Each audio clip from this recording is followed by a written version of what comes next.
पहला पॉइंट अच्छा, दूसरा पॉइंट गंदा है। और गंदा पॉइंट ये है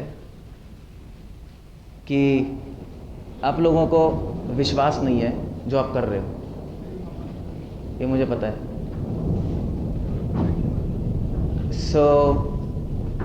और दूसरा पॉइंट ये है कि आयुर्वेद का गोल क्या है वो हमें समझना चाहिए अच्छी तरह। और हम जो प्रैक्टिस करेंगे, आप जो आगे प्रैक्टिस करोगे, do it in good faith और सिंसियरिटी के साथ। आफ्टर ऑल प्रोफेशन केवल मनी के लिए नहीं होता, ये समझना बहुत ज़रूरी है, क्योंकि आगे जाके फ्रस्ट्रेशन होगी अगर आप सिर्फ मनी के लिए करोगे। हम इसलिए डिस्कस करना चाहते हैं टॉपिक, और क्योंकि मेरे अकॉर्डिंग यू आर फॉर्चुनेट कि आप आयुर्वेद में हो। अगर मुझे पहले पता होता मैं आयुर्वेद कर लेता, MBBS नहीं करता, सीरियसली। क्योंकि MBBS करने का मुझे पता लगा कि ये तो मैंने गलत चीज़ कर ली, क्योंकि आयुर्वेद में मैजिक है। बिकॉज आफ्टर एलोपैथी पे मैंने आयुर्वेद भी किया, फिर होम्योपैथी भी की, और फिर मुझे पता लगा कि ये जो नॉलेज है ये इटर्नल नॉलेज है, ये वैदिक नॉलेज है। और मॉडर्न एलोपैथी ये स्पेकुलेशन है, ये सब मनगढ़ंत। एक्चुअली मॉडर्न एलोपैथी को आसुरी नॉलेज कहते हैं, विश्वविद्या है नहीं। आयुर्वेद में आपने पढ़ा होगा चरक में 24 तरह की विद्याएं हैं, 24 या 22 एग्जैक्ट, अलग अलग तरह की हेतु विपरीतकारी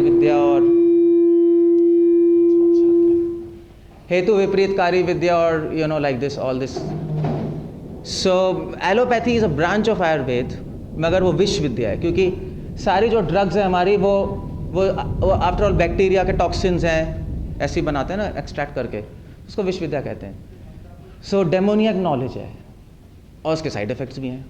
हम वो चीज़ें आज देखेंगे कि how Ayurveda is better than allopathy, और आयुर्वेद का गोल क्या है, कि जिससे आप लोग आगे जाकर अपनी ही बुक्स को एक प्रॉपर पर्सपेक्टिव से पढ़ पाओ। Okay, let's start. I don't want to finish lecture here now. Okay, Ayurveda क्या है और क्या नहीं है, ये दो टॉपिक्स हम डिस्कस कर रहे हैं। स्पेशली क्या होना चाहिए और आजकल क्या बन गया है, या शायद हमने बना दिया है। क्योंकि जिस भूमि पे आयुर्वेद का जन्म हुआ है वहीं आई थिंक आयुर्वेद की मृत्यु भी होने वाली है। It's high time. और आयुर्वेद को बचाना केवल आयुर्वेद को बचाना नहीं है, आयुर्वेद को बचाना मतलब हमारी संस्कृति को बचाना है। क्योंकि अगर वेदों पे लोगों का विश्वास खत्म हो गया तो संस्कृति खत्म हो गई, संस्कृति खत्म हो गई तो संस्कार खत्म हो गए, संस्कार खत्म हो गए तो ये भारत फिनिश्ड है। क्योंकि भारत की जो वेल्थ है वो हमारी संस्कृति है, कल्चर है। नहीं, मैं क्या कह रहा हूँ, सेमिनार में आ जाएगा। नेक्स्ट, ओके नेक्स्ट या ओके। सबसे पहले बैड न्यूज़। तो आयुर्वेद क्या नहीं है या क्या बन गया आजकल, और बैड न्यूज़ क्या है। बैड न्यूज़ और सैड न्यूज़, आयुर्वेद सूले पे लटका हुआ है और बस मरने ही वाला है। और शायद अगर धन्वंतरी यहाँ पे आ जाए तो भाग जाएंगे यहाँ से, सीरियसली। वो अगर आ गए ना यहाँ पर और आयुर्वेद की हालत देख ली इंडिया में, वो रहेंगी नहीं यहाँ। और चरक, सुश्रुत, पुनर्वसु, आत्रेय और इंद्र, ये सब लोग अगर ऋषि मुनि आ गए तो ये लोग तो आई थिंक पता नहीं गुस्सा के शाप ना दे दें सबको कि कर क्या रहे हो भाई, हमने दिया क्या और तुम लोग कर क्या रहे हो तुम लोग। क्योंकि आयुर्वेद क्या हो गया है, आयुर्वेद मेरा पर्सनल एक्सपीरियंस है, आप लोग तो प्रैक्टिस पे नहीं हो। आयुर्वेद अब आयुर्वेद नहीं है, वो एलोपैथी है। लोग एलोपैथी मिला के, ड्रग्स मिला के देते हैं। You know this, you are aware of this, पता है सबको? आपको, आप तो अभी कोर्स कर रहे हो। और ड्रिप चढ़ा के रेफर कर देते हैं एलोपैथिक हॉस्पिटल्स में, ये आयुर्वेद हो गया है। द पॉइंट इज, मैं वही बता रहा था, अपनी पैथी पे विश्वास नहीं है। आयुर्वेद में सबसे इंपॉर्टेंट है विश्वास। अगर आपको अपने पैथी पे विश्वास नहीं है तो वो काम नहीं करेगी। It doesn't work like that. क्योंकि 1000 पेशेंट्स ट्रीट करते हैं हम, मगर क्योर तो कुछ ही लोग होते हैं। आप एलोपैथी में भी देखो, जो अच्छे डॉक्टर्स होते हैं, अच्छे डॉक्टर्स वो होते हैं जिनको कॉन्फिडेंस होता है कि मैं पेशेंट को ट्रीट करूंगा और मेरी पैथी अच्छी है। और जो फेलियर्स होते हैं वो बस चलते रहते हैं, चलो ठीक है, होगा होगा, नहीं होगा नहीं होगा। सारे फील्ड्स में फेथ बहुत ज़रूरी है, क्योंकि अगर फेथ नहीं होगा, ऐसा नहीं कि फेथ से कोई मैजिक हो रहा है कि मेरे को विश्वास है तो उसमें कोई मेरेकल हो जाएगा और ड्रग काम करने लगी। ड्रग्स में जो सॉल्ट है वो तो है ही, उसका कुछ नहीं कर सकते। बट फेथ से क्या होगा? फेथ से आपकी इंटेलिजेंस जो है फोकस्ड रहेगी अपने सब्जेक्ट पे, क्योंकि मुझे पेशेंट ट्रीट करना है। आप ठीक से ड्रग्स चूज़ कर पाओगे, ठीक से कॉम्बिनेशन चूज़ कर पाओगे नहीं। आपको फेथ है ना, अगर फेथ नहीं होगा छोड़ दोगे बीच में, नहीं हो रहा, forget it. And that's a problem. इसलिए आज आयुर्वेद एक्यूट केसेस को डील ही नहीं करता, बहुत कम डील करते हैं। क्रोनिक करते हैं, नहीं है नहीं, क्रोनिक पेशेंट्स आते हैं, वो भी तब जब पता नहीं स्टेज 4 स्टेज 3 तक पहुंच जाएगा, पूरी दुनिया में घूम के फिर आएगा, फिर अब क्या कर लोगे? ऐसा क्यों हो रहा है? ऐसा इसलिए है क्योंकि भाई जब जो प्रैक्टिस करने वालों को फेथ नहीं है तो ऑर्डिनरी आदमी को फेथ क्या होगा? नहीं, कोई रिसर्च नहीं है। तो आपको पता है इंडियन मेडिकल एसोसिएशन है, IMA, यू नो दैट? हमारे एलोपैथिक डॉक्टर्स की होती है, तो I used to go there. तो मैंने उनसे बोला, यार तुम लोग फंड्स क्यों नहीं देते? आयुर्वेद, होम्योपैथी, वो भी अच्छी ब्रांचेस हैं, मतलब ख़राब नहीं है, तो उस पर रिसर्च करते हैं। उन्होंने कहा नहीं, वेल हम फंड्स नहीं दे सकते क्योंकि सिप्ला, रैनबैक्सी, ये लोग रोक देंगे, इनकी मोनोपोली है, नहीं, ये लोग रोक देंगे, दैट्स ऑल, फिनिश। और वो लोग रोकने में सक्सेसफुल क्यों हैं? क्योंकि जब आपके पास कोई आता है साइंटिस्ट, हाँ भाई ठीक है, हमें बताओ कि आपका आयुर्वेद काम करती है नहीं करती है, आप कहोगे भैया साइड में आना, एक्चुअली मुझे भी विश्वास नहीं है, कोई काम नहीं करती। ये प्रॉब्लम है। फिर कौन रिसर्च करेगा? फिर क्यों करेगा? मैं कई आयुर्वेद डॉक्टर के पास गया, मैंने कहा यार तुमने ठीक है, तुमने डिजीज ट्रीट की है, तो ऐसा बताओ, तो तुम्हारे पास केस कंट्रोल स्टडीज़ हैं? केस कंट्रोल, पता है केस कंट्रोल स्टडी क्या होता है? Everybody knows this? वेल, जब किसी पे रिसर्च करते हैं तो एक प्रोटोकॉल होता है रिसर्च करने का, है नहीं? तो उसमें केस होता है, कंट्रोल होता है, अब इसमें डिटेल में नहीं जा रहा, बट वो ज़रूरी होता है अगर आपको रिसर्च पेपर्स दिखाने। कोई नहीं है, फिर कौन रिसर्च होगा, क्यों फंड्स आएंगे? वो सब करना है आपको।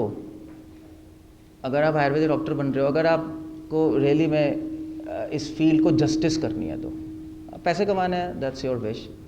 मगर अगर आपको विश्वास नहीं होगा अपनी पैथी पे, तो पैसे भी कमा नहीं पाओगे, अच्छे डॉक्टर नहीं बन पाओगे आप। This is a bad news, ये बैड न्यूज़ है। मुझे नहीं लगता कि किसी ने यहाँ पे ऋतुचर्या पढ़ी होगी। पढ़ी है किसी ने? पढ़ी है? यस या नो? बहुत ही कम पढ़ाते हैं, नहीं, और पढ़ा के आगे चले जाते हैं, खुद तो प्रैक्टिस करते नहीं, अपने पे तो अप्लाई नहीं करते, नहीं ऋतुचर्या। जो अपने पे अप्लाई नहीं करोगे वो प्रैक्टिस भी नहीं कर सकते। First you have to practice, then you have to speak, है नहीं? उसमें पावर होती है, अदरवाइज पावर नहीं होगी, आपको पता नहीं लगेगा अप्लाई कैसे करना है, क्योंकि ऋतुचर्या बहुत कॉम्प्लेक्स है, केवल बुक से समझ नहीं आएगी। For example, I will tell you, for example आपके कितने ऋतु हैं? ओके फाइन, 6 ऋतुज और whatever. Generally if you practice, तो अगर आप उसको देखोगे बहुत सिंपल लगेगा। उसमें टेबल बनी है, नहीं, चरक में, ओके ये है, इसमें ये करना है, ये है, इसमें ये करना है, ये है, इसमें नहीं करना। But it's not that simple, क्योंकि ऋतुचर्या सिर्फ सीजन्स नहीं होते, एक दिन में भी सारे 6 सीजन्स होते हैं, पता है ना? एक प्रहर में भी सारे 6 सीजन्स हैं। जो कॉस्मिक स्केल पे चल रहा है वो मिनी स्केल में भी चलता है, नहीं? उस ऋतुचर्या को सीखने के लिए आपको आयुर्वेद से नहीं पता लगेगा, आपको धर्मशास्त्र में जाना पड़ेगा। उस टॉपिक पे मैं आऊँगा। वो कंप्लीट साइंस है, ये वेद है, it's not half. You can't take half chicken. Half chicken logic पता है? बट आप लोग नहीं होता, वो सोने का अंडा देती थी मुर्गी, तो वो काम नहीं चलता। इसलिए ऋतुचर्या लोग पढ़ते हैं मगर किसी को पता नहीं लगता, आगे सीधा कुछ थोड़ी बहुत ड्रग्स करके चले आते हैं। द पॉइंट मेरा है कि अपनी बुक्स पे विश्वास होना चाहिए, वो तब होगा जो उसकी प्रैक्टिस करोगे सही से। ये बैड न्यूज़ है, but there is a good news. Good news ये है कि कुछ लोग हैं इस संसार में जिनको आयुर्वेद पे फेथ है। कुछ लोग हैं इस संसार में जो लोगों को बताना चाहते हैं कि this is the best knowledge. मैं आपको यहाँ पे बताने नहीं आया हूँ कुछ, मैं आपको याद दिलाने आया हूँ दैट्स ऑल। क्योंकि आप लोगों को पता है मगर आपने उस पर फोकस नहीं किया। मैं कितने आयुर्वेद डॉक्टर से पूछता हूँ कि 3 गुण क्या होते हैं प्रकृति के, वो तो पता होगा आपको नहीं। सतोगुण, रजोगुण, तमोगुण, पता है ना। सांख्या फिलॉसफी क्या है, पता है ना। क्या सांख्या फिलॉसफी है, सब आयुर्वेद में दिया है, चरक में दिया हुआ है, वह लोगों को नहीं पता रहता। So you should read that, that's a good thing. So good news ये है कि हमारे पास भगवत गीता है, और भगवत गीता निर्णय शास्त्र है। अगर हम भगवत गीता ठीक से पढ़ेंगे तो भगवत गीता में कंक्लूजन्स दिए हैं। एक्चुअली शास्त्र क्या है, 14 ब्रांचेस ऑफ नॉलेज है, सबको पता है 14 ब्रांचेस ऑफ नॉलेज। वेद कितने हैं, ऋग, साम, यजुर, अथर्व, 4 वेद, और फिर 6 वेदांग होते हैं, शिक्षा, कल्प, व्याकरण, ज्योतिष, निरुक्त, ये भी सुना होगा आपने, 6 + 4 10। एंड देन 4 और बुक्स हैं हमारे पास, धर्मशास्त्र, न्याय, उसके बाद दर्शन शास्त्र, फिलॉसफी, वेदांत सूत्र, और फिर इतिहास।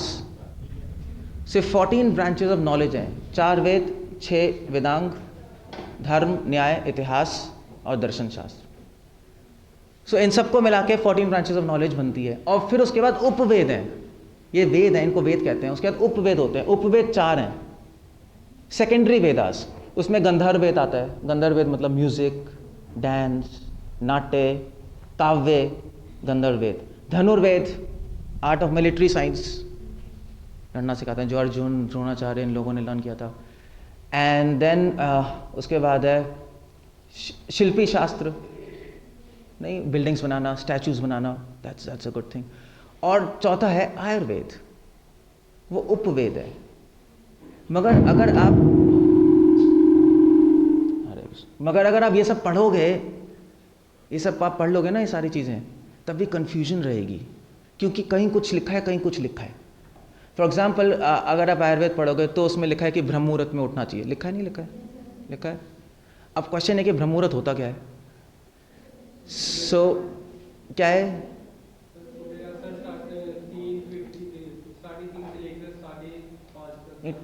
पहले तो क्लॉक्स नहीं थी ना, तो सूर्योदय से देखते थे ना, मतलब क्लॉक से। तो सूर्योदय से क्या है ब्रह्म मुहूर्त, कितना पहले। ओके, ऐसा भी है, दैट्स फाइन। बट टाइम क्या है, ब्रह्म मुहूर्त का टाइम है 2 मुहूर्त पहले, नहीं, ऐसा टेक्स्ट में लिखा है, आयुर्वेद टेक्स्ट में। ओके, 2 मुहूर्त मतलब 1 मुहूर्त 45 मिनट्स होता है अप्रॉक्सीमेटली, 45 + 45 1.5 आवर्स, 1.5 आवर्स पहले सूर्योदय। अरुणोदय, एक्चुअली सूर्योदय नहीं, अरुणोदय से पहले।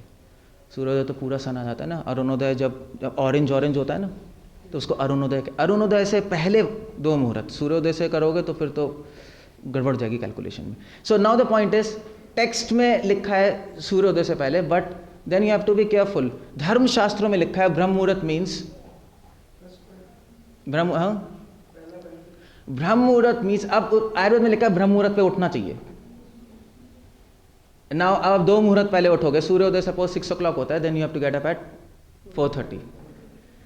बट धर्मशास्त्रों में लिखा है कि उठना चाहिए 4 मुहूर्त पहले, दैट इज 1.5 hours 3 hours पहले। सो 6 o'clock अगर अरुणोदय है तो आप कब उठोगे, 3 o'clock। सो कंफ्यूजन है, नहीं है, कैसे डिसाइड करें। अब धर्मशास्त्र भी वेद है, आयुर्वेद भी वेद है, you have to understand it's Vedas. सारी 14 बुक्स को हार्मोनाइज करके चलना पड़ता है, तभी कंक्लूजन आएगा, वरना बहुत ज़्यादा कंफ्यूजन है। धर्मशास्त्रों में लिखा है कि तामसिक फूड नहीं खाना चाहिए, लिखा है नहीं लिखा है, यू शुड नॉट ईट। मगर आयुर्वेद में कई मेडिसिन ही तामसिक है, नहीं, what do you do. Ayurveda में तो भैया आप आयुर्वेद में तो चलो डोंकी का यूरिन भी पी सकते हो आप, तो ट्रीट करने के लिए, बट कॉन्ट्राडिक्शंस हैं। सो पहले जो वैद्य थे वो केवल आयुर्वेद नहीं पढ़ते थे, वैद्य मतलब ब्राह्मण होते थे, ब्राह्मण्स वर वैद्य। ब्राह्मण का मतलब कास्ट से नहीं, ब्राह्मण मतलब जिनको सारे वेदों की नॉलेज है। सो मैंने इसलिए बताया था, पहले उपवेद है फिर वेद है। अगर आप आधा पढ़ोगे तो कंफ्यूजन हो जाएगी, आप प्रैक्टिस भी नहीं कर पाओगे ठीक से। सो पॉइंट है कि कंक्लूजन कौन देगा, कंक्लूजन, अगर कॉन्ट्रडिक्शन आती है तो कंक्लूजन कौन देता है, कंक्लूजन गीता देती है। गीता निर्णय शास्त्र है। गीता में केवल ये नहीं दिया है कर्म करो फल की चिंता मत करो, अर्जुन लड़ो, ये तो बेकार की बातें। गीता में निर्णय मतलब जब भी कोई विरोध हो, जब भी कोई कॉन्ट्रडिक्शन हो, उसका समन्वय जो होता है वो गीता करती है। इसलिए गीता में सारे आयुर्वेदिक प्रिंसिपल्स हैं। मैंने गीता में सेमिनार दिया था, वहाँ पर आई थिंक सिंसिनाटी में कहीं, सो वहाँ इंडिया में भी दिया था। तो गीता में साइकोलॉजी है, गीता में आयुर्वेद है, गीता में केमिस्ट्री है, गीता में मैथ्स है, गीता में इंग्लिश है उसके संस्कृत श्लोकों में, सब कुछ है। गीता एक यूनिवर्सल बुक है, कोई पूजा की बुक नहीं है गीता, कोई हिंदुइज्म नहीं है। सो ऐसा क्या गीता में कहाँ है Ayurveda? I will tell you. Gita में प्रिंसिपल्स है। ऐसा नहीं कि गीता में आपको जड़ी बूटियों के नाम मिल जाएंगे, ऐसा नहीं होगा। गीता में आपको फॉर एग्जांपल वंग भाषा मिल जाएगा या व्हाटएवर इट इज, ऐसा नहीं है। बट प्रिंसिपल्स मिलेंगे, उस प्रिंसिपल्स के बेसिस पर डिसाइड कर सकते हो कि ये नॉलेज जो मैं पढ़ रहा हूँ उसको कैसे एप्लीकेशन हो। इसलिए आप किसी भी वैदिक कॉलेज में जाओगे, सबसे पहले गीता पढ़ाई जाती थी। You have to have conclusion. Okay, let's see Gita में क्या दिया है आयुर्वेद के बारे में। It's a beautiful definition of Ayurveda. I think Ayurveda यही है बस पूरा। 6 चैप्टर 17 वर्स। युक्ता आहार विहारस्य च युक्त चेष्ट सकर्मसौ। सुनाए श्लोक। युक्त स्वप्न बोधस्य योगो भक्ति दुःखः। He is regulated in his habits of eating, sleeping, recreation, work, and mitigate all material pains by this practice of yoga system. Now, yoga system can refer to Ayurveda also here. Acharyas commentaries में ही लिखते हैं। Ayurveda balance है नहीं? 3 दोषों का balance, ऋतुओं का balance. That's all. That's what is Ayurveda. Such a beautiful definition of Ayurveda. एक लाइन में, एक वर्ड में पूरा आयुर्वेद समझा दिया भगवान ने। ये ब्यूटी है गीता की। सो अगर आप बैलेंस के लिए एम करोगे अपने फूड में, अपने ईटिंग हैबिट्स में, अपने स्लीप में, and the aim of drugs is to keep balance, that's all you are practicing Ayurveda. So nice. So you see Gita sum up कर रही है नहीं सारे कंक्लूजन्स को। किसी भी बुक में नहीं लिखी है डेफिनेशन, पता है सबको, मगर क्लियर कट बताया नहीं किसी ने कि आयुर्वेद मीन्स बैलेंस। और मैंने जहाँ भी बताया ये, सो मैनी आयुर्वेद डॉक्टर्स सब बहुत इम्प्रेस थे। यार this is what is, you agree with me? Agree करते हैं नहीं? This is what is Ayurveda, that's the aim of Ayurveda, that's all. One of the aim, secondary aims. Okay, so Chetan you have to focus here. Chapter 17, what is power of Ayurveda? Precaution is better than cure. स्वास्थ्य से स्वास्थ्य, ये तो पढ़ा ही होगा। ये आयुर्वेद है। आयुर्वेद की पावर ट्रीटमेंट में नहीं है, आयुर्वेद की पावर प्रिकॉशन में। एलोपैथी के पास ये नहीं है। अगर आप केवल ट्रीटमेंट में लगे रहोगे ना, एलोपैथी और आयुर्वेद में कोई फर्क नहीं है। फिर प्रिकॉशन में आयुर्वेद की पावर चरक के आखिरी चैप्टर्स में नहीं है, इनिशियल चैप्टर्स में है, जिसको हम फिलॉसफी समझते हैं, जिसको हम छोड़ देते हैं। वो फिलॉसफी नहीं है, वो प्रैक्टिकल लाइफ है। आयुर्वेद की पावर तभी मैं कहता हूँ ऋतुचर्या में है, दिनचर्या में है, उसकी पावर उसमें है। Personal habits of eating, sleeping, वो खुद प्रैक्टिस करोगे आप भी हेल्दी रहोगे और सब भी हेल्दी रहेंगे। आयुर्वेद की पावर है कि आयुर्वेद के जो वैद्य थे उनका एक स्टेटमेंट था। वो कहते थे कि अगर दुनिया में कोई भी हमारा ट्रीटमेंट नहीं लेगा तो हमारी पैथी सक्सेसफुल है। वो आयुर्वेद है। मेडिसिन नहीं देना चाहते डॉक्टर्स, आयुर्वेदिक डॉक्टर्स एक अवेयरनेस देना चाहते हैं कि अपनी लाइफस्टाइल ठीक करो। नहीं, दैट्स अ पावर। नहीं, so precaution is better than cure. स्वास्थ्य से स्वास्थ्य रक्षणम। इनफैक्ट आई थिंक चरक में भी दिया है, क्या है वो, मेडिसिन के 2 भैष्य के 2 क्या कहते हैं एम्स हैं। एक है आपका स्वास्थ्य ऊर्जा, और that I just forgot that. या सो जो स्वास्थ्य है उसको, ये सेम बात है, उसको और healthy banana. That's a good stuff. और मैंने इसलिए आयुर्वेद पढ़ी थी क्योंकि मैं एलोपैथी से फ्रस्ट्रेट आ गया था। मैंने कहा यार ये ड्रग्स दे के तो उनके साइड इफेक्ट्स ही इतने हो रहे हैं। एलोपैथी में तो साइड इफेक्ट्स ही बहुत होते हैं ना, और ट्रीटमेंट ही नहीं कितनी सारी चीज़ों को। सोराइसिस का ट्रीटमेंट नहीं है, सोराइसिस नो ट्रीटमेंट। आजकल की जो डिजीज़ हैं उसके लिए एलोपैथी के लिए ट्रीटमेंट नहीं है। जो आज अभी डिजीज़ आ रही हैं, डायबिटीज़ नो ट्रीटमेंट, आयुर्वेद में है treatment. At least I know. Hypertension, no treatment in allopathy. Control कर सकते हो, ट्रीट नहीं कर सकते. उसके बाद आर्थराइटिस, है ही नहीं कोई treatment. I was telling you principle, arthritis का बहुत सिंपल ट्रीटमेंट है आयुर्वेद में. यू नो, किसी को पता है? किसी ने पढ़ा है बुक्स में? एनी जस्ट सिंपल ट्रीटमेंट है. काउस घी लगा लो यहाँ. सिंपल काउस घी, गाय का घी, मतलब पैकेट का घी नहीं, गाय का घी. गाय पैकेट में नहीं होती. सीरियसली आजकल लोगों को ये भी नहीं पता गाय से घी आता है. बहुत प्रॉब्लम है आजकल कोई गाय के पास ही नहीं है. उनको लगता है मदर डेयरी से आता है. मैं फ्रैंकली बता रहा हूँ, मैं कई बच्चे ऐसा बोलते हैं. सो गाय का घी लगाओगे तो आर्थराइटिस, ये लिखा है, ये इफ़ यू रीड वाघभट ले लिखा है वहाँ. पहला तो ये लिखा है और मैंने अप्लाई किया और हो गया ठीक. और मिरेकल्स हो गए, मतलब लोगों के आर्थराइटिस ठीक हुए. लोगों के ऑपरेशन होने वाले थे, ठीक हो गए. कोई मेडिसिन नहीं, ना उसको चंद्रप्रभावटी दी, ना ये दी, ना वो दी, कुछ भी नहीं दिया. Just cows. ये आयुर्वेद की ब्यूटी है. I will tell you about that. So yes, पीछे या okay. Food is best medicine, kitchen is best clinic. ये आयुर्वेद है. गीता के चैप्टर 14 में लिखा है. Go and read chapter 14. Gita पढ़ोगे तो आपको एक इंसाइट आ जाएगी अपने सब्जेक्ट में कि मैं क्या पढ़ रहा हूँ. तब आप फोकस कर पाओगे ठीक चीज़ पे. नहीं, there are so many things but you have to focus on one thing ना. सो चैप्टर 14 में फूड इज बेस्ट मेडिसिन. अच्छा आयुर्वेदिक डॉक्टर फूड से ट्रीट कर देगा, उसको मेडिसिन की ज़रूरत ही नहीं है. जैसे घी से ट्रीट कर दो. और पहले ये तो सब हमारी नानी के दुख से नहीं होते थे. कहते ना क्या किताबें आती थी, दादी के नुस्खे नानी, वो सब आयुर्वेद से आ रहा था. और कहाँ से आ रहा था? वो पहले के वैद्य बोलते थे और वो चल रहा था. वो बसों में बांटने नहीं आते. सो हमें लगता है जोक है, but that's not a joke. Of course उसमें कुछ ना कुछ गड़बड़ भी हो सकती है, बट ऑन द होल वो सब आयुर्वेद से आ रहा है. So just by food you can treat, that's all.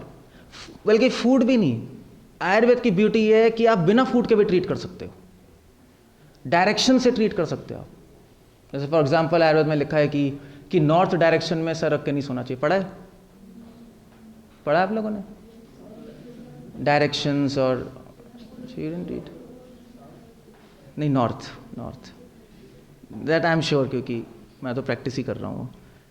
North, south में सर रखना चाहिए और वेस्ट में रखना चाहिए. साउथ में रखने से आपकी आयु बढ़ेगी और ईस्ट में रखने से स्पिरिचुअल नॉलेज बढ़ेगी.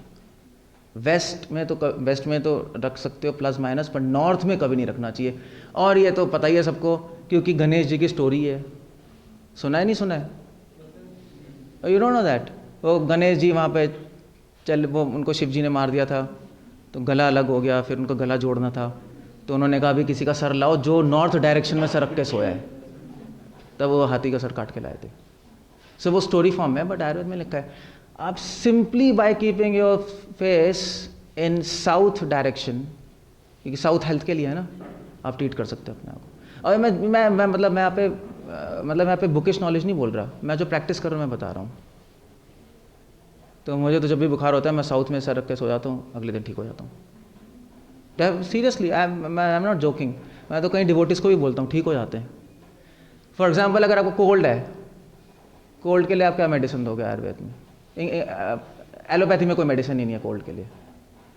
हमारे टीचर कहते थे, सी कोल्ड के लिए एक मेडिसिन है. इफ़ यू गिव मेडिसिन आपको 1 हफ्ते लगेंगे, मेडिसिन नहीं दोगे तो 7 दिन लगेंगे. ये कहते थे हमें. दैट वाज हमारे सर कहते थे. सो कोई मेडिसिन काम नहीं करती वहाँ पे. एपिनेफ्रिन, कोल्ड्रेन, ये सब बेकार की बात है, कुछ नहीं होता, बस जोक है बस. आयुर्वेद में क्या है? कोल्ड के लिए क्या दोगे आप? गोदंती दे दोगे? नहीं. और क्या? लक्ष्मी विलास रस दे सकते हो मे बी, वो फीवर के लिए, हाँ, लाइक दैट समथिंग. माँ सुदर्शन घनवटी दे दोगे, कुछ दे दोगे, बट उसकी भी ज़रूरत नहीं है. पावर आयुर्वेद की मेडिसिन में नहीं है. That's what I am telling. Power Ayurveda की फूड में है. सो बेस्ट आइडिया क्या है? आयुर्वेद में लिखा है, आप पढ़ लो वाघभट. चरक भी पढ़ने की जरूरत, चरक तो बहुत डिटेल्ड है ना, वाघभट थोड़ा ईजी करके लिख दिया उन्होंने. पढ़ लो, सिंपल है. रात को सो, पैर में तेल लगाओ गरम, सॉक्स पहन के सो जाओ. और अपने नेवल में तेल लगा लो, अगले दिन ट्रीट हो जाओगे, ख़त्म, कोल्ड ख़त्म, फिनिश। अब मुझे बताओ, अगर आपके पास कोई पेशेंट है तो आप उसको ये बताना नहीं चाहोगे? नहीं, आप उसको क्यों फालतू में ड्रग्स दोगे? अनटिल अनलेस आपका मोटो मनी है तब नहीं बताओगे। फिर आप कहोगे भैया ऐसा, वो कहेगा यार मैंने कहीं से सुना था तेल लगाना है पैर में, तो आप कहोगे अरे ये सब बेकार है, ये दवाई लेना ज़रूरी है। और जब 4 दिन बाद दोबारा भी आना ज़रूरी है मेरे पास, क्योंकि सब डॉक्टर्स ऐसे ही करते हैं। नहीं, एलोपैथी वाले तो उनका तो ट्रेंड ही ऐसा है, they are like all after money. तभी मैं कह रहा हूँ मोटो ठीक नहीं होगा तो आपको सब्जेक्ट ठीक नहीं समझ आएगा, समझे? अगर मोटो मनी है तो आप गलत फोकस करोगे, मोटो मनी नहीं है तो सही पार्ट पे फोकस करोगे, तब आपको ये दिखाई देगा फूड इज मेड, ये लिखा है वहाँ पर, मगर दिखाई नहीं देगा। जैसे लोगों को सिगरेट पैकेट पे दिखाई नहीं देता, स्मोकिंग कॉजेस, पहले तो छोटा लिखते थे नहीं, फिर लॉ ने कहा यार बड़ा लिखना है, तो सिगरेट वालों ने कहा क्या करें, कोई नहीं बड़ा लिख दो, क्या है, लोगों को दिखाई थोड़ी ना देगा। सो वहाँ पे लिखा है स्मोकिंग कॉजेस कैंसर, वो लंग्स भी बने हैं वहाँ पे, फिर भी उसको दिखाई नहीं दे रहा यार मैं कैंसर, मैं मरने वाला हूँ। क्योंकि जब गोल गलत होता है ना तो दिखाई नहीं देता वहाँ पे क्या लिखा है। जब इंटेंशन गलत होती है तो आप देखते हुए भी नहीं देख पाओगे, अंधे हो जाते हैं। ये गीता की नॉलेज है, इसलिए कृष्णा गीता में कह रहे हैं इंटेंशन ठीक रखो, संकल्प, you got this point? Goal intention ठीक नहीं है तो आप गलत प्रैक्टिस करोगे 100%, कोई क्वेश्चन ही नहीं, अपने टेक्स्ट बुक सही से नहीं पढ़ पाओगे। Food is best medicine, kitchen is best clinic. या cooking, the art of cooking कहाँ है? वेदों में लिखी है आर्ट ऑफ कुकिंग। पाक विद्या सुने, दिस इज कॉल्ड, पाक ही कहते हैं उसमें कुकिंग को, पाक विद्या। सो उसकी भी एक्सप्लेनेशन है, कौन सा आहार किससे मिलाना चाहिए, किससे नहीं मिलाना चाहिए, नहीं कैसे कुकिंग करनी चाहिए, and you can treat patients like that. अगर मान लीजिए लोगों को पता लग गया ये, तो इतना अच्छा नहीं हो जाएगा वर्ल्ड के लिए? टेल मी, कोई सब बीमार ही नहीं होंगे। तो आप चाहते हो या नहीं, या आप अपनी लाइफ में इंटरेस्टेड हो सिर्फ, या सेल्फिश हो इतने, या इसलिए पढ़ रहे हो? इसलिए मत पढ़ो।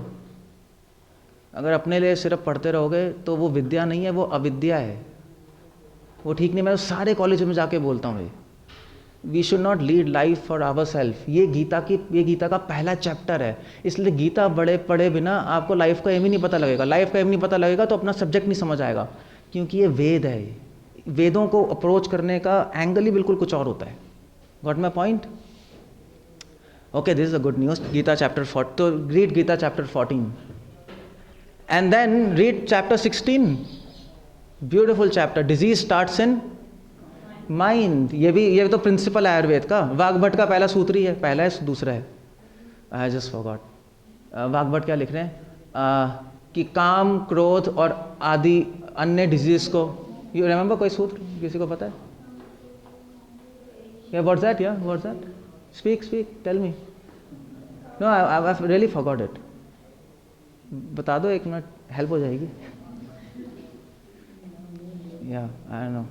सो पहले सूत्र में लिखा उसके जस्ट बिगनिंग कि मैं ये बुक, ये आयुर्वेदिक मेडिसिन इसलिए लिख रहा हूँ, कौन सी डिजीज ट्रीट करने के लिए? काम, क्रोध, आदि, लोभ and other diseases. So disease of mind and body, ये आयुर्वेद है। क्योंकि उनको पता था कि सारी डिजीजेस माइंड से शुरू होती हैं। यही होम्योपैथी का प्रिंसिपल है, यही नेचुरोपैथी का प्रिंसिपल है, यही गीता समझा रही है हमें। चैप्टर 16 बिल्कुल उसी पे डिबेटेड है। सो मैं बता रहा था गीता में प्रिंसिपल्स दिए हैं। अगर आपको प्रिंसिपल्स पता है तो आप अच्छी तरह आयुर्वेद कर सकते हो। माइंड में शुरू होता है। माइंड में क्या है? काम, क्रोध, लोभ, यही तो है ना। मतलब माइंड में हमारी नेगेटिव फोर्सेस हैं, है नहीं? 16 चैप्टर का नाम ही है दैवी तथा आसुरी संपत्ति, नेगेटिव फोर्सेस। उस नेगेटिव फोर्सेस से माइंड डिस्टर्ब रहेगा तो हमारे वायु डिस्टर्ब रहेगी, प्राण डिस्टर्ब रहेंगे तो दोष तीनों, मतलब प्रकृति से विकृति हो जाएगी, बीमार हो जाओगे, यही होगा ना। सो आयुर्वेद का टारगेट सिर्फ बॉडी नहीं है, आयुर्वेद का टारगेट पहले माइंड है। अब समझ आएगा आयुर्वेद, क्योंकि हम सिर्फ बॉडी पे फोकस कर रहे हैं। Why not mind? और माइंड में जो पहले ये जो नेगेटिव फोर्सेस हैं इसको ट्रीट करना है। इसीलिए आयुर्वेद प्रैक्टिस, इसलिए पहले मैं बता रहा था, पहले ब्राह्मण्स प्रैक्टिस करते थे, क्योंकि ब्राह्मण्स को सिर्फ उपवेद नहीं पता थे, उनको वेद भी पता थे। आई टोल्ड यू उपवेद। तो वेदों में लिखा है कि मोड ऑफ गुडनेस में लाइफस्टाइल होनी चाहिए, सतोगुण में। तो सतोगुण में जो सतोगुण समझते हो ना आप लोग, या पवित्र और या मतलब नॉट, हमारा 3 गुण होते हैं ना, तमोगुण, रजोगुण, सतोगुण। ये सारा एक्सप्लेन्ड है किसी चैप्टर में। बट तमोगुण क्या होता है? तमोगुण वो होता है जब आप सही को गलत, गलत को सही समझ रहे हो, वो तमोगुण होता है। ये कृष्णा कह रहे हैं गीता में, ब्यूटीफुल डेफिनेशन। जब सही को गलत, गलत को सही समझ रहे हो, उससे क्या होता है? उससे प्रमाद, निद्रा, आलस्य, ऑल दिस इनर्शिया आ जाता है माइंड में। रजोगुण होता है जब आपको पता है सही क्या गलत क्या है, मगर आप कर नहीं पाओगे सही। ये रजोगुण है ना, आपको पता है ये सही है, मगर फिर भी आपको पता है कि सही है, वैसे तो मंदिर जाना चाहिए, कुछ करना चाहिए, मगर कर नहीं पाओगे क्योंकि माइंड कहाँ खींच रहा है? McDonald's, TV, WhatsApp. आजकल पागल हो चुके हैं बच्चे व्हाट्सएप से। मतलब व्हाट्सएप के बिना आई थिंक सांस भी नहीं आएगी उनको, प्राण वायु खत्म हो जाएगी। लिंक्ड है व्हाट्सएप से, नहीं। But you are wasting time, that's all. Precious time आप वेस्ट कर रहे हो अपनी लाइफ का, है नहीं? क्या मिलेगा आपको? कुछ नहीं मिलेगा। ना स्पिरिचुअल लाइफ में कुछ मिलेगा, ना मेटेरियल लाइफ में कुछ मिलेगा। टेंशन में रहोगे। टेंशन में होती है ना व्हाट्सएप से, लास्ट क्या होता है वो बोलेगा। मुझे कोई बता रहा था, मैं नहीं करता व्हाट्सएप। मेरे पास सेल फोन है, बट ये सेल फोन नहीं है, ये लैपटॉप है, इसमें मैं फ़ोन नहीं करता, मैं इसमें अपना काम करता हूँ। तो वो लास्ट सीन, वो टेंशन रहेगी, माइंड डिस्टर्ब रहेगा, पक्का डिजीज़ हो गया आप। कोई ड्रग्स काम नहीं करेंगी, नहीं कर सकती, कैसे करेगी? तो फिर आप पेशेंट को पहले आपको छोड़ना पड़ेगा। फिर आप पेशेंट को बोल सकते हो, भैया पहले कम बंद कर दो, तब ठीक हो गए, और ठीक हो जाएंगे। आप देख लेना 100%। माइंड जब तक पीस, सतोगुण मतलब पीस, है नहीं? आपको पता है सही क्या, और आप कर भी सकते हो सही, पावर है करने की, संकल्प शक्ति है। सो आयुर्वेद मन को संकल्प शक्ति देती है, स्ट्रांग बनाती है, मोड ऑफ गुडनेस में लाती है। और फिर ड्रग्स अगर ज़रूरत भी है तब भी इफेक्ट करती है, मगर उसकी ज़रूरत नहीं पड़ेगी। ये 16 चैप्टर में भगवान सब कुछ लिख रहे हैं। Gita is beautiful book. अगर आपने गीता नहीं पढ़ी, मुझे तो लगता है अगर पूरे संसार की लाइब्रेरीज़ को डिस्ट्रॉय कर दिया जाए कोई प्रॉब्लम नहीं होगी, मगर गीता डिस्ट्रॉय हो गई तो बहुत बड़ी प्रॉब्लम है, क्योंकि कंक्लूजन्स नहीं होंगे, गोल नहीं होगा, इंटेंशंस नहीं होगी, सब्जेक्ट्स होंगे मगर आप अप्रोच नहीं कर पाओगे सही से। And then oh this is good, Ayurveda means ayu plus Veda. हम भूल गए थे, नहीं है नहीं? आयु लाइफ बढ़ानी है। क्यों बढ़ानी है? Why do you want to treat patient? बल्कि आयुर्वेद में ये भी लिखा है, आप पढ़ो चरक में, कि अगर कोई पापी व्यक्ति, उसको ट्रीटमेंट लिखा है, नहीं लिखा है? दो या ना दो? नहीं देनी चाहिए। तो क्या अब प्रैक्टिकली कैसे अप्लाई करोगे? प्रैक्टिकली नहीं कर सकते ना उसको अप्लाई, सभी पापी हैं। कौन पापी है? हम खुद ही हैं पापी सब लोग। तो पहली बात तो आपको पाप का मतलब ही नहीं पता, ये भी तो पॉइंट है। आपने पढ़ तो लिया जो पापी उसको ट्रीटमेंट दो, अब उसका करोगे क्या स्टेटमेंट का? चलो चरक में तो दिया, करोगे क्या? उस स्टेटमेंट को समझोगे कैसे? पाप क्या, उसकी डेफिनेशन क्या है? उसकी डेफिनेशन तो आपको वेदों में मिलेगी, गीता में मिलेगी, है नहीं? कहीं तो देखना पड़ेगा। व्हाट डू से पाप क्या होता है? व्हाट डू से? हमने पढ़ तो लिया, मगर होता क्या है पाप? ऐसे पूछ रहा हूँ, जैसे आप डिस्कस कर सकते हो। शर्माने वाली एक बात क्या है? मतलब गलती तो हो गया, और क्या होगा? किसी को नहीं पता? ओ लो, I guessed it right, you know. तो मैंने पढ़ लिया, मगर किसी को नहीं पता पाप। ओके, सो उसके लिए गीता पढ़नी पड़ेगी, चैप्टर 15 पढ़ना पड़ेगा। पाप पुण्य की डेफिनेशन क्या है? जो पापी व्यक्ति है उसको ट्रीटमेंट मत दो। सो पापी कौन है? पापी व्यक्ति वो है जो, अगर एक शब्द में सुनना चाहते हो तो पापी व्यक्ति वो है। अच्छा मुझे बताओ, खून करना पाप है या नहीं? यस या नो? झूठ बोलना पाप है? चोरी करना? किसी की मदद करना वो क्या है, वो पुण्य? ओके, मगर पता है कॉन्सेप्ट रॉन्ग है। यस, क्योंकि हो सकता है खून करना, गीता में खून ही तो किया है अर्जुन ने, तो क्या पापी बन गया वो? नहीं, चोरी करना भी जरूरी नहीं है पाप है। रॉबिन हुड देखे पिक्चर? मतलब सबने देखी बच्चों में, तो वो तो पापी नहीं था, वो तो हीरो था। ओके, क्योंकि लोग एक्सप्लॉइट कर रहे थे ना लोगों को, तो उनसे लेके पैसे दे रहे थे। Okay good, you know you are doing a good job. So नहीं, पाप गीता में समझा रहे हैं कृष्णा, पाप वो है जिसमें सेल्फिशनेस है, और पुण्य वो है जिसमें निस्वार्थ है। ये डेफिनेशन है। अगर आपको ये नहीं पता, पाप पुण्य बन जाएगा, पुण्य पाप बन जाएगा, देख लेना। सो अगर आप कह रहे हो पापी व्यक्ति को ट्रीट नहीं करना, तो आपको डेफिनेशन भी तो पता होनी चाहिए पाप की। सबसे बड़ी तो पापी आप खुद हो गए, स्वार्थ से प्रैक्टिस कर रहे हो। फिर क्या करोगे आप? चरक का क्या करोगे? कुछ नहीं कर सकते। So that's why I am telling कि इसलिए वेद है ये। मैंने बताया था उपवेद है, सेकेंडरी वेदास हैं, उसके लिए प्राइमरी वेदास पढ़ने पड़ेंगे। आपको 4 वेद, षडंग, न्याय, धर्मशास्त्र पढ़ना पड़ेगा। अगर वो नहीं पढ़ सकते तो गीता पढ़ लो, गीता कंक्लूजन है उसका। अब वो तो पढ़ नहीं पाओगे आप, चारों वेद, और ये it will take lot of time. Sanskrit को लर्न करने में 12 साल लगते हैं। पाणिनि, अष्टाध्यायी, आपको लोगों को क्या पढ़ाते? पाणिनि नहीं पढ़ाते हैं? मुझे नहीं पता। लघु सिद्धांत थोड़ी सी नॉलेज देते होंगे ना, बट वेद पढ़ने के लिए पाणिनि नहीं पढ़ना होता है। फिर उसकी वैदिक संस्कृत अलग है जो हम लोगों ने पढ़ रही है। फिर उसके बाद न्याय, धर्मशास्त्र, ये सब पढ़ के फिर आप आओगे। मगर फिर आप गीता पढ़ोगे, आपको सारे कंक्लूजन इस किताब में मिल जाएंगे। सो या तो सारे पढ़ लो या ये पढ़ लो। तो तभी मैं कह रहा था कि आयुर्वेद को सप्लीमेंट आपको इस किताब से करना पड़ेगा, and then you will understand कि यस आयुर्वेद क्या है। तो वैदिक नॉलेज ये है। और आयु का मतलब क्या है? हम क्यों आयु बढ़ाना चाहते हैं? क्योंकि भागवतम में लिखा है 1 कैंटो 2 चैप्टर 10th वर्स में, कामस्य न इंद्रिय प्रीति लाभो जीवेत यावता। कल हम डिस्कस कर रहे थे। चरक में भी लिखा है कि जो जीवा लोलुप के लिए चीज खाता है वो पक्का बीमार होगा। लिखा है नहीं लिखा है? यस या नो? जो जीवा के लोलुप के लिए खाता है, जीवा लोलुप क्या कहेंगे, जो स्वाद के लिए खाता है उसको बीमारी होगी। कौन सा सूत्र है Ambar? Anyway it's there. So जीवा लोलुप के लिए तो वेल, सो अगर आप ऐसे खाते रहोगे ना जीवा लोलुप के लिए, कुछ भी काम नहीं करेगा फिर उस पर। सो द पॉइंट इज आयु कामस्य न इंद्रिय प्रीति, ये वेद कह रहे हैं कि लाइफ केवल सेंस ग्रेटिफिकेशन के लिए नहीं है, केवल इच्छाएं पूरी करने के लिए नहीं है लाइफ।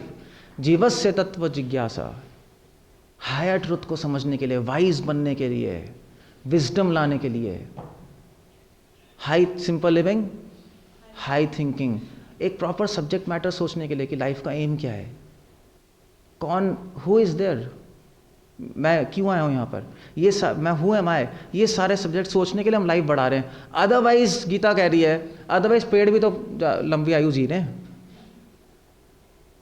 अब वो बेलोज नहीं होता, बेलोज धोकनी, यू नो दैट, क्या बेलोज क्या कहते हैं, चूल्हे में जो करते हैं, उसको हिंदी में कहते हैं, ओके पंजाबी में मुझे नहीं, फुकनी, हाँ धोकनी, हाँ फुकनी। तो गीता में कह रहे हैं, भागवतम में कह रहे हैं एक्चुअली, क्या पेड़ लंबी आयु नहीं जीते? क्या धोकनी फेफड़ों की तरह उससे हवा नहीं निकलती क्या? सो अगर आप आयु बढ़ा भी लोगे तो क्या हो गया? अगर कोई पर्पस नहीं है लाइफ का, तो आयु बढ़ाने का पॉइंट क्या है? बल्कि अगर आपकी आयु बढ़ गई और अगर आपको लाइफ का पर्पस नहीं पता, तो पता है क्या हो गया? बहुत गड़बड़ हो गई उसमें, क्योंकि आपने तो आयु बढ़ा दी, अब वो पूरी लाइफ क्या करेगा? पाप करेगा, और उसके आधे रिजल्ट किस पे आएंगे? जिसने ट्रीट किया है वो भी गया और आप भी गए। प्रॉब्लम हो गई, नहीं हो गई? इट्स अ कॉम्प्लेक्स सिचुएशन, बहुत कॉम्प्लेक्स है। इसलिए जब मैं पेशेंट को जब मेरी हॉस्पिटल में ड्यूटी लगती थी ना, वहाँ सर्जरी में, तो जब मैं इंटर्नशिप कर रहा था एम्स में नहीं तो मौलाना आज़ाद में, तो वहाँ पे पेशेंट्स होते थे। सो सब ऐसे ही, सब ओपीडी तो आपको पता ही है, वो सब दिल्ली की ओपीडी 1000 पेशेंट भरे पड़े रहते हैं। सो वो जब बीमार होते थे ना, तो बीमार चिल्लाता था, एक्सीडेंट होके आ गया, हाय राम राम बचाओ, नहीं यही होता है, नहीं होता है इमरजेंसी में जाओ, आईसीयू में। तो चला रहा है राम राम, तो मैं उसको ट्रीट ही नहीं करता था। मैं यार ट्रीट कर दूंगा, तू भगवान का नाम नहीं लेगा, अच्छा पढ़ा रहा है यहाँ पर दैट्स अ गुड थिंग। जाके शराब पिएगा, वो करेगा, तू अच्छा है। इसलिए लिखा है पापी व्यक्ति को ट्रीट नहीं करना चाहिए। ये पाप करेगा, दुख आएगा, नाम लेगा भगवान का, कुछ करेगा, ट्रीट कर दो, खुश हो जाएगा, कुछ भी नहीं करेगा, फिर तो और उसके चांसेस खत्म होगा अच्छी लाइन पे आने के। मैं हेल्दी हो गया, मैं yes now I can do anything I want. अहम करता अहम भोगी करता अहमिति मन्यते। बहुत लॉजिकल है चरक। चरक सिर्फ ये नहीं सोच रहे कि अभी के बारे में, वो लॉन्ग टर्म के बारे में सोच रहे हैं कि आगे जाके क्या होगा उस आदमी का। वो और फंस जाएगा चीज़ों में, और दुख आएगा उसको, और फ्रस्ट्रेशन होगी। सो आयुर्वेद ये नहीं है कि सिर्फ आज के बारे में सोच रहा है, सिर्फ ओपीडी के बारे में या पेशेंट के बारे में। वो holistic, it's a holistic science, नहीं ये कहते हैं ना, community, individual, entire life, all of them together. Allopathy is बहुत इंडिविजुअलिस्टिक साइंस है। आँख में प्रॉब्लम है तो आँख के बारे में सोच रहे हैं, नहीं एलोपैथी यही है ना, ऑप्थेल्मोलॉजिस्ट। वैसे तो आयुर्वेद में भी डिविजन्स हैं, पीडियाट्रिक्स है, कुमार वृत्ति है और सर्जरी है, बट डिफरेंस है। हमारे एलोपैथी में तो ऑप्थेल्मोलॉजिस्ट हैं, फिर न्यूरोलॉजिस्ट हैं, तो अगर यहाँ पे प्रॉब्लम यही ट्रीट करेंगे हम, है नहीं। मगर आयुर्वेद में ऐसा नहीं है, उसमें आप होलिस्टिक जाओगे और फिर उसकी रूट खत्म करोगे, है that's a very good science, क्योंकि वो तो रिपीट होती रहेंगी चीज़ें। सो मगर सिर्फ इंडिविजुअल की बात नहीं है, एक कम्युनिटी की बात भी होती है और एक होल एनवायरनमेंट की बात होती है। I'll come to that point. So remember, Ayur plus Ved. Ayurveda is Ved, remember that. और आयु को क्यों बढ़ानी है? पर्पस ऑफ लाइफ पूरी करने के लिए। इसीलिए वी हैव टू अंडरस्टैंड कि अल्टीमेटली वेदों में क्या है, solution is better than Ayurveda, is prevention is better than cure. But then ultimately because it's Vedas, Gita को और भी कुछ बता गीता कहती है ओके फाइन, ठीक है तुमने प्रिवेंशन कर ली, लाइफ को बढ़ा दिया, बट नाउ डिजीज ठीक हो गई, डिजीज हुई नहीं, now you have to deal with the most important disease. ऐसा कुछ हो गया कि डिजीज होए ना कभी हमें, ऐसा भी हो सकता है, नहीं हो सकता है, या कभी हमें डिजीज होने की कोई प्रोबेबिलिटी भी ना हो। ऐसा क्यों नहीं हो सकता कि हम इस संसार की सबसे प्रॉब्लमैटिक, सबसे बड़ी डिजीज क्या है संसार की, क्या कहते हो आप? सबसे बड़ी डिजीज पता है क्या है? आपके आयुर्वेद में ही लिखा है, मैंने कभी ध्यान नहीं दिया होगा। क्या लिखा है? शरीर व्याधि मंदिरम, सुना है? एटलीस्ट धर्मशास्त्र में लिखा है शरीर व्याधि मंदिरम। ये शरीर बीमारियों का मंदिर है, घर नहीं, मंदिर है। It's a very good saying. मंदिर में सजा के रखते हैं ना चीज़ों को, अब पूजा करते हैं। ये शरीर, आप जब तक बॉडी है तब तक आप बीमार हो गए, या आपको बीमारी से लड़ना पड़ेगा, उसको प्रिवेंट तो करना ही पड़ेगा अपना स्वास्थ्य ठीक रखकर, है नहीं। सो इसलिए गीता कहती है एक नेक्स्ट स्टेप जाओ। नेक्स्ट स्टेप ये है कि सबसे बड़ी डिजीज है बॉडी। इस बॉडी का क्या करें हम? कहीं ऐसा नहीं हो सकता कुछ की परमानेंट सॉल्यूशन हो जाए कि बॉडी मिले ही ना? ये भी नॉलेज है एक। आयुर्वेद तो इंद्रियों की और मन की नॉलेज है, उससे बियॉन्ड भी नॉलेज है किसकी? सोल की। नहीं, आयुर्वेद में लिखा है नहीं, सोल की नॉलेज आती है, चैप्टर्स आते नहीं आते हैं। वो थोड़ा सा चरक और ऋषियों ने थोड़ी सी ग्लिम्प्स दे दी आपको, थोड़ा इंटरेस्ट आ जाए फिर आप उसको परस्यू कर सकते हो आगे बुक्स में पढ़ के। तो उसको निगलेक्ट नहीं करना चाहिए। So that's a permanent solution for birth, death, disease and old age. ये आप देख रहे हो, ये गीता में लिखा है। गीता में एक स्टेप आगे जा रहे हैं भगवान।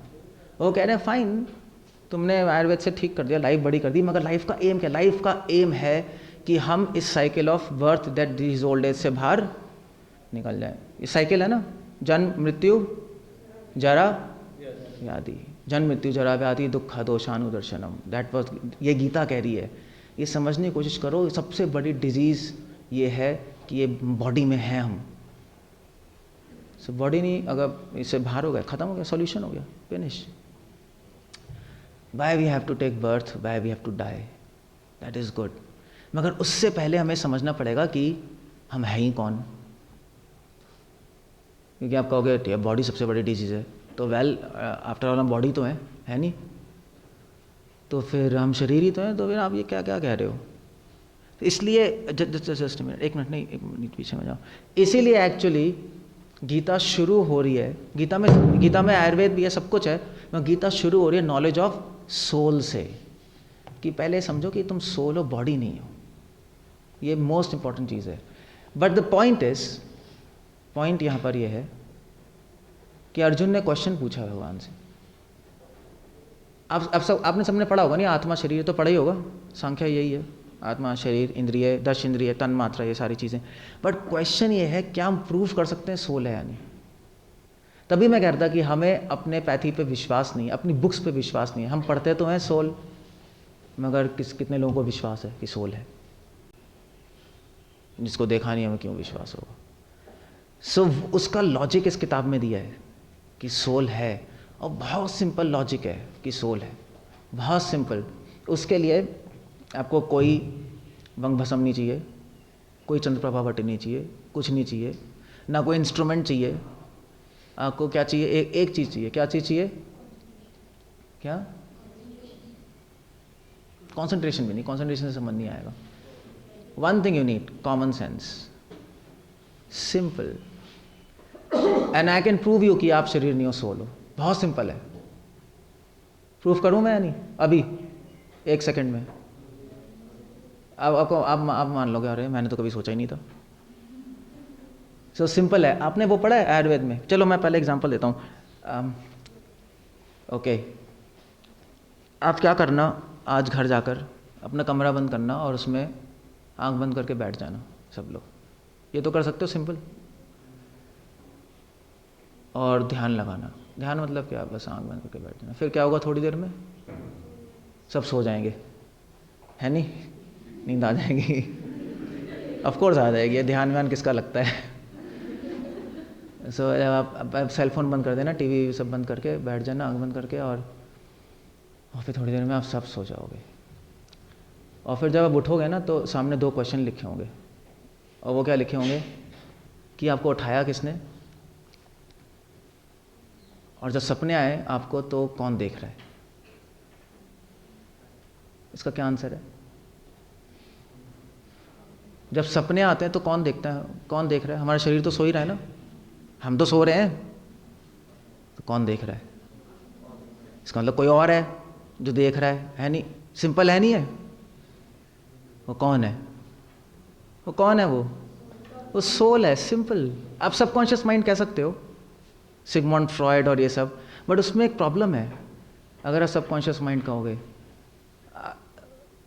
जो हम सपने में क्या देखते हैं? माइंड में तो थॉट्स आ रहे हैं, है नहीं? आ रहे हैं, नहीं आ रहे हैं? और हम देखते रहते हैं माइंड में क्या चल रहा है। तो अगर आप माइंड कहोगे, माइंड ही माइंड को नहीं देख सकता। आप अपने आप को नहीं देख सकते, दूसरे आदमी को देख सकते हो। एक को ऑब्जर्वर है जो माइंड को ऑब्जर्व कर रहा है बस। क्योंकि अगर माइंड ही माइंड को देखता तो उसका कंट्रोल होता माइंड पे, है नहीं? अगर मैं इस हाथ से कुछ कर रहा हूं तो इस हाथ का कंट्रोल है इस हाथ पे या नहीं? मगर अगर वो कर रहा है को कंट्रोल नहीं है। अगर तो क्योंकि ड्रीम्स हमारे कंट्रोल में नहीं है, इसका मतलब, और ड्रीम्स माइंड का पार्ट है, इसका मतलब है माइंड से कुछ और चीज अलग देख रही है उसको।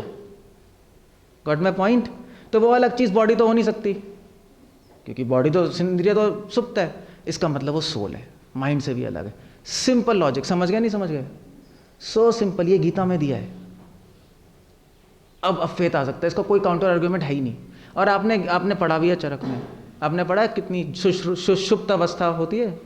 सुषुप्ति, जागृत, स्वप्न और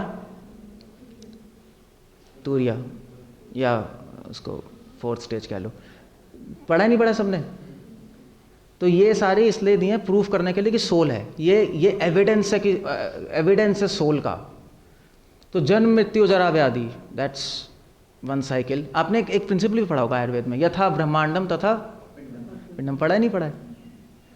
and that's a very nice principle. जैसे अभी बारिश हो रही है ना, अभी ये प्रलय है।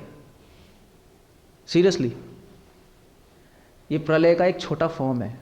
मैंने आपको बताया था ऋतुचर्या में 6 सीजन एक दिन में भी होते हैं। वही 6 सीजन्स एक महीने में भी होते हैं, 15 डेज में भी होते हैं, कृष्ण पक्ष शुक्ल पक्ष। तो जो कॉस्मिक स्केल पे प्रलय होती है वो एक छोटा पार्ट है यहाँ पर। वो हमारी बॉडी में भी होती है प्रलय, पता है आपको? वो पता है किस फॉर्म में होती है? यथा ब्रह्मांडम तथा पिंडम, वो स्लीप के फॉर्म में होती है। प्रलय means destruction, your conscious is destroyed. तो ये सारा लिंक है पूरा, तभी आयुर्वेद होलिस्टिक साइंस है। कॉस्मोस, हमारी बॉडी, पूरा एनवायरनमेंट, सब कुछ लिंक्ड है। अगर आप कॉस्मोस को समझ लोगे, आप बॉडी को समझ लोगे, बॉडी को समझ लोगे, कॉस्मोस को समझ लोगे, फिर आप प्रॉपर ट्रीटमेंट दे सकते हो किसी को भी, proper intelligent treatment. Am I making sense? Sense है या नहीं? तो सोल, कितना ब्यूटीफुल लॉजिक है सोल है। आप जागृत अवस्था में हो, आप देख रहे हो चीज़ें, ओके गुड। सो गए तो ऑब्जर्वर कोई और है, वो सोल है। ड्रीम्स में, डीप स्लीप सो गए, अब मुझे बताओ, आप क्या कहते हैं, सुषुप्ति अवस्था, उसमें चले गए, फिर जब उठते हो तो आप एक नहीं कहते आज कोई भी सपने नहीं आए, बोलते हो। तो किसने देखा कोई सपने नहीं आए? माइंड तो बंद है फिर उस टाइम, सबकॉन्शियस माइंड भी काम नहीं कर रहा। अगर ऐसी बात है तो कोई सपने नहीं आए, कौन देख रहा है? एक ऑब्जर्वर है और वो सोल है। That's what Gita starts with. वो हमारी आइडेंटिटी है। अगर हमें यही नहीं पता हम कौन है, तो फिर कुछ भी करने का लाइफ में पर्पस ही नहीं है नहीं? और इसलिए गीता ऐसे ही शुरू हो रही है, इसलिए आप सारी वैदिक बुक्स ऐसे शुरू हो रही हैं, आयुर्वेद भी ऐसे शुरू हो रही है। पहले ब्रह्मांड के बारे में बताएंगे, ऐसे ही शुरू हो रहा है, नहीं हो रहा है? हो रहा है। आपने सोचा होगा, आपने यार ये क्यों बता रहे हैं? पहले ब्रह्मांड के बारे में, फिर शरीर के बारे में, फिर आत्मा के बारे में, फिर उसके बाद आपकी साइंस शुरू होगी। तो आप कभी आपने क्वेश्चन नहीं सोचा, बताए क्यों रहे हैं यार, टाइम क्यों वेस्ट कर रहे हैं? सीधा बताओ, फीवर है, उसका ट्रीटमेंट ये है, ये क्या हो रहा है? वो इसलिए बता रहे हैं क्योंकि उसका लिंक है सबसे, एवरीथिंग इज लिंक्ड। क्योंकि अगर आपको यही नहीं पता आप कौन हो, तो इट्स ऑफ नो यूज़। अगर आप किसी पागल खाने में जाओ और किसी पागल आदमी से पूछो नेहरू कौन है, वो पता क्या बोलेगा? मैं ही तो हूँ चाचा नेहरू। तो आप उसको कुछ भी पढ़ा दो, फायदा क्या उसको पढ़ाने का? गीता ऐसे शुरू हो रही है। अर्जुन ने पूछा भगवान मैं लड़ूं नहीं लड़ूं? भगवान ने कहा अच्छा तुम आत्मा हो। तो अर्जुन ने कहा ये क्या आंसर है? मैं पूछ रहा हूँ भाई लड़ूं नहीं लड़ूं, आप कह रहे हो तुम आत्मा हो, ये कोई आंसर है? ये लॉजिकली कोई आंसर नहीं लगता। मगर कृष्णा ने कहा अर्जुन अगर तुम लड़के जीत भी जाओगे ना, और तुम हैप्पीली रह भी लोगे, तब भी कोई पॉइंट नहीं कि you are mad, you don't know who are you. इसलिए सारी आपकी वैदिक टेक्स्ट, चारों को शुरू तो कोई भी, सबसे पहले इस नॉलेज से शुरू होगी, हु आर यू। ये कॉस्मोस क्या है, प्रकृति क्या है, काल क्या है, सब काम कैसे कर रहा है, पहले ये तो जान लो कहाँ हो, फिर बाद में बात होगी। अरे आपको लाइफ का पर्पस ही नहीं पता, करते रहो, ठीक है। जब आप ट्रीट करने वाले को नहीं पता, ट्रीट जिसका हो रहा है उसको नहीं पता, ट्रीट भी हो जाएगा तो क्या हो गया? पॉइंट क्या है उसका? You understand? So that's what is, इसलिए वेद है, इसलिए वेद कह रहे हैं कि solution is better than prevention. And the next thing Gita is saying, okay fine, that's what is Gita's opinion, कि भगवान की सिर्फ बॉडी, सिर्फ जन्म मृत्यु से बाहर निकलना एम नहीं है। You have to understand God and develop love for him. Ultimate life का एम तो ये है। सो आयुर्वेद का लक्ष्य ही है कि हम हेल्दी रहें, एंड देन हेल्थ हम किस लिए यूज़ करें?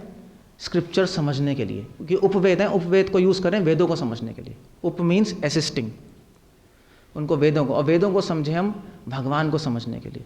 भगवान को समझें, उनसे अपना कनेक्शन बनाएं, उनको लव करें, और बस लाइफ का पर्पस पूरा हो गया, वापस चले जाएं, फिनिश हो गया। फिर वहाँ पे आयुर्वेद की ज़रूरत ही नहीं है। That's all, permanent solution. So इसलिए मेरी रिक्वेस्ट है, please read your books properly, please take this book. अगर गीता नहीं है प्लीज़ ये पढ़ लो, क्योंकि इससे आपको प्रॉपर पर्सपेक्टिव मिल जाएगा। अदरवाइज़ आप अपनी पैथी को प्रॉपर सिंसेरिटी और फेथ से और कन्विक्शन के साथ प्रैक्टिस नहीं कर पाओगे। अब मुझे बताओ, आपने कितने लोगों ने आत्मा के बारे में पढ़ा होगा, मगर फेथ नहीं था ना? फेथ तो नहीं आ सकता ना बिना लॉजिक के, वो तो उन बुक्स में नहीं दिया है, वो यहाँ पे दिया है, और उसका कोई आर्गूमेंट भी नहीं है, एंटी आर्गूमेंट तो है नहीं। Soul, that's all, common sense की बात है। So please read this book. हम बुक्स लाए हैं, वो ख़रीद लीजिए। If you don't have, take this book. इसको रिलीजियस बुक की तरह मत पढ़ो, इसको एज अ साइंटिफिक बुक की तरह पढ़ो। एंड देयर आर जो मैंने एक्सप्लेन किया सब एक्सप्लेनेशन हैं इस बुक के अंदर, there are explanation in this. So daily पढ़ो, फिर आप अपनी बुक्स को, फिर आप वेदों, अपने आयुर्वेद को अप्रोच करोगे तो यू कैन अंडरस्टैंड प्रॉपरली, फिर एक अच्छे व्यक्ति बन पाओगे, आपके इंटेंशंस भी ठीक हो जाएंगी, सिर्फ मनी के लिए काम नहीं करोगे आप, आपको पता है पर्पस ऑफ लाइफ। जब इंटेंशंस ठीक होंगी तो आप प्रैक्टिस भी ठीक से करोगे, प्रैक्टिस ठीक से करोगे तो आपकी ड्रग्स काम करेंगी, मगर ड्रग्स की ज़रूरत ही नहीं होगी, because you will have faith in स्वास्थ्य से स्वास्थ्य रक्षणम, दैट्स अ गुड टेक्निक। तो your life will become perfect और दूसरों की भी लाइफ परफेक्ट होगी, you will be happy, others will be happy, ये लाइफ का एम है। Hare Krishna, thank you very much. Hare Krishna. Any